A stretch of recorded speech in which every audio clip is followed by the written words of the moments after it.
इस मंच के माध्यम से स्वामी श्रद्धानंद जी के जीवन की सच्ची घटना पर आधारित एक लघु नाटिका प्रस्तुत करने जा रहे हैं। तो लीजिए, प्रस्तुत है हमारा नाटक। बात है सन 1917 की, जब छुआछूत की दीवारें समाज को बांट रही थी। दलितों को शिक्षा और सम्मान से दूर रखा जाता था। यह वह दौर था जहां इंसानियत को जाति के तराजू में तोला जाता था, जहां गांव के कुएं का पानी सबके लिए नहीं था और विद्यालय के दरवाजे कुछ लोगों के लिए बंद थे।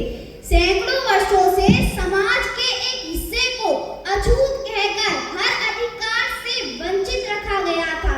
यह केवल बहिष्कार नहीं था, बल्कि यह एक राष्ट्रीय अपराध था।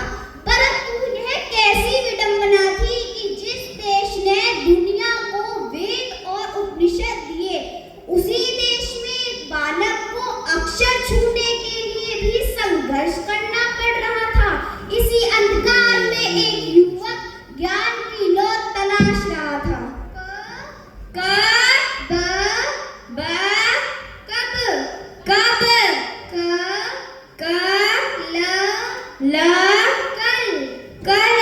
काश मैं भी पढ़ पाता, पंडित जी जो पढ़ाते हैं उसे सुन पाता, पर मुझे तो पाठशाला के अंदर जाने की भी अनुमति नहीं। अरे ओ मंगू के बच्चे, यहाँ क्या ताक झांक कर रहा है? तेरी परछाई भी पाठशाला पर पड़ी तो सब अपवित्र हो जाएगा। जा खेत का काम कर। माफ करना पंडित जी, बस जरा अक्षर देखने की इच्छा थी। अरे ओ गंदी नाली के कीड़े, ये अक्षर ब्राह्मणों के मुख की वाणी है और तू तो हमारी पैरों की धूल साफ करने के लिए पैदा हुआ है। दोबारा यहाँ दिखा तो तेरी खाल खींचकर इसी मिट्टी में दफन कर दूंगा। जा भाग यहाँ से। मांगीलाल हमेशा बाहर खड़ा रहता है, उसे पढ़ने की कितनी इच्छा है ना। हाँ, पर गुरुजी ने साफ कहा है कि केवल ऊंची जाति के बच्चे ही पढ़ सकते हैं। ये तो बहुत गलत बात है।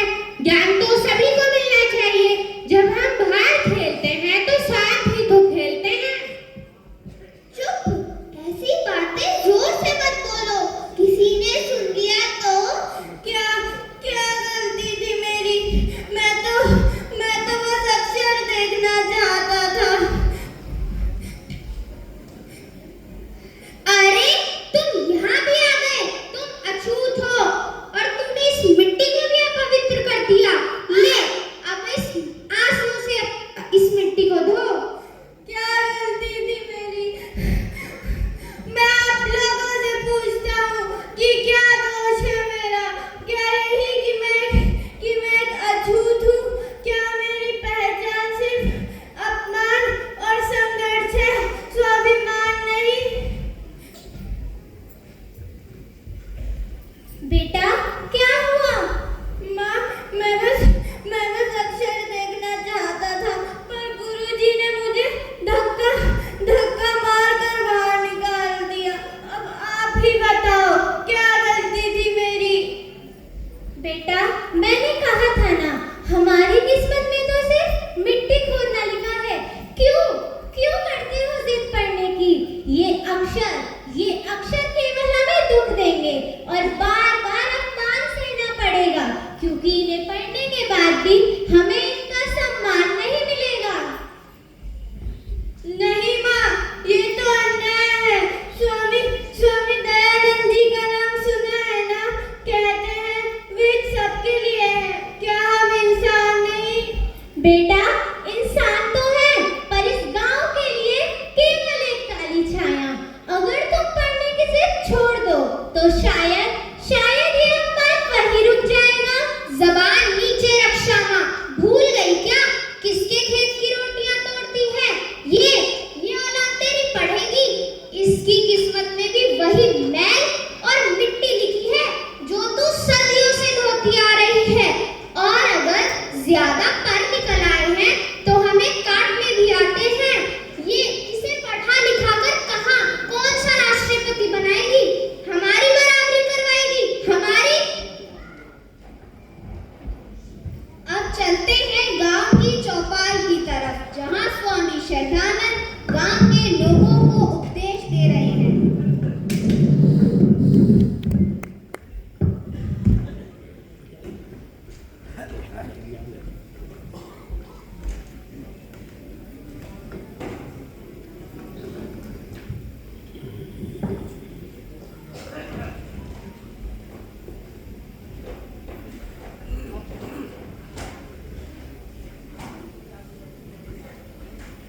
अरे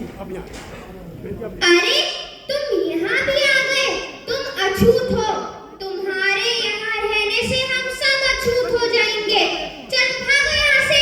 धर्मपाल, तुम किसे अछूत कह रहे हो? क्या ये वही लोग नहीं जो हमारे लिए अनाज उगाते हैं, हमारे गांव को स्वच्छ रखते हैं? इन्हें अछूत कहना ईश्वर की बनाई सृष्टि का अपमान है। पर स्वामी जी, आप ये कैसी बातें कर रहे हैं? आप शास्त्र नहीं बदल सकते। ये अछूत थे, अछूत हैं और अछूत ही रहेंगे। अगर आपने इन्हें गले लगाया तो आप भी हमारे लिए भ्रष्ट हो जाएंगे। चुप रहो तुम।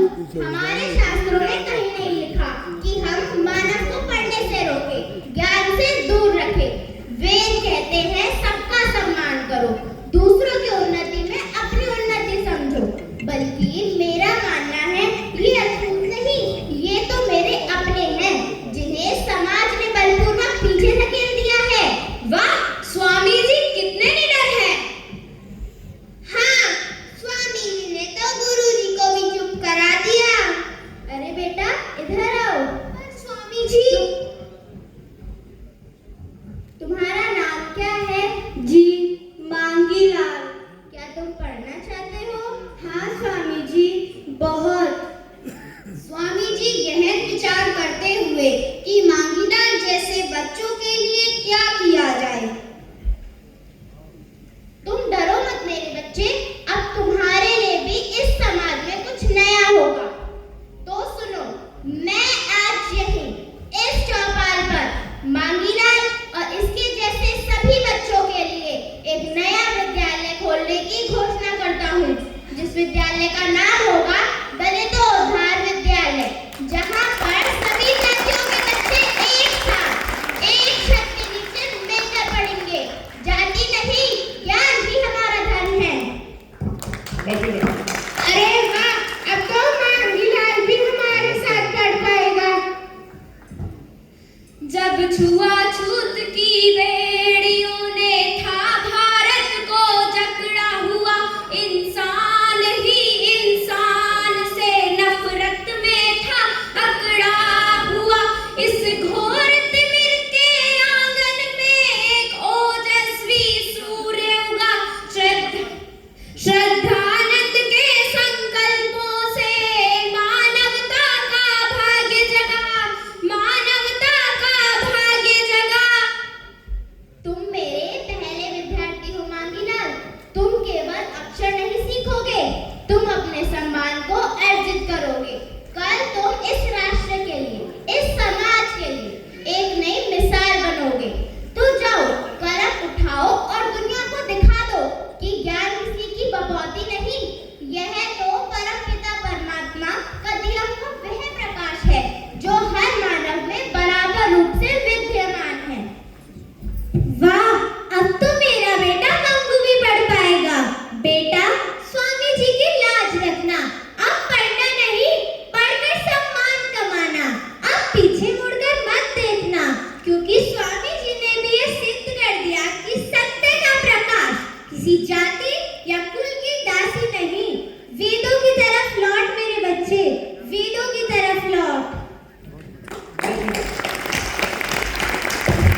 उनको सच्ची श्रद्धांजलि दे, छुआछूत को त्यागे, हर एक बच्चे को शिक्षा दे और एक ऐसा समाज बनाए जहां हर एक व्यक्ति केवल इंसान हो।